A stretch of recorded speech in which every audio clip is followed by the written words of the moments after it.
Back. ಇವತ್ತು ಸದನದಲ್ಲಿ ಮತಾಂತರ ನಿಷೇಧ ವಿಧೇಯಕದ ಬಗ್ಗೆ ಸಾಕಷ್ಟು ಚರ್ಚೆ ಆಗ್ತಾ ಇತ್ತು. ಕಾಂಗ್ರೆಸ್ ಮೇಲೆ ಆರೋಪ ಬಂದಿರೋ ಹಿನ್ನೆಲೆಯಲ್ಲಿ ಸಿದ್ದರಾಮಯ್ಯ ಅವರು ಅದಕ್ಕೆ ಸಮರ್ಥನೆಯನ್ನ ಕೊಟ್ಕೊಳ್ತಾ ಇದ್ರು. ಯಾಕಂದ್ರೆ 2009ರಲ್ಲೇ ಇಂಥದ್ದೊಂದು ಅರ್ಜಿ ಬಂದಿತ್ತು, ನನ್ನ ಕಾಲದಲ್ಲಿ ಬಂದಿದ್ದಲ್ಲ ಅಂತ ಅವರು ಸ್ಪಷ್ಟನೆಯನ್ನ ಕೊಡ್ತಾ ಇದ್ರು.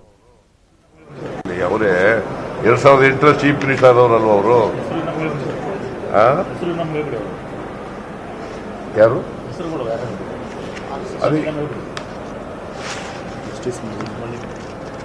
Justice V S. ಮಳಿಮಠ್.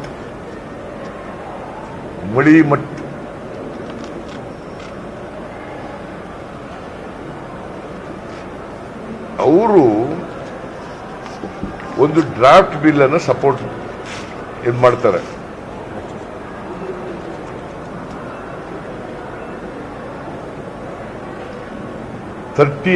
ರಿಪೋರ್ಟ್ ಅದು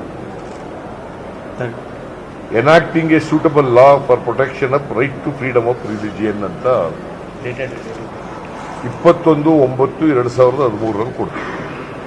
ಸೋಷಿಯಲ್ ವೆಲ್ಫೇರ್ ಡಿಪಾರ್ಟ್ಮೆಂಟ್ಗೆ ಹೋಗಿ, ಲಾ ಡಿಪಾರ್ಟ್ಮೆಂಟ್ಗೆ ಹೋಗಿ ನನಗೆ ಬಂದಿದೆ. ನಾನು ಅದರಲ್ಲಿ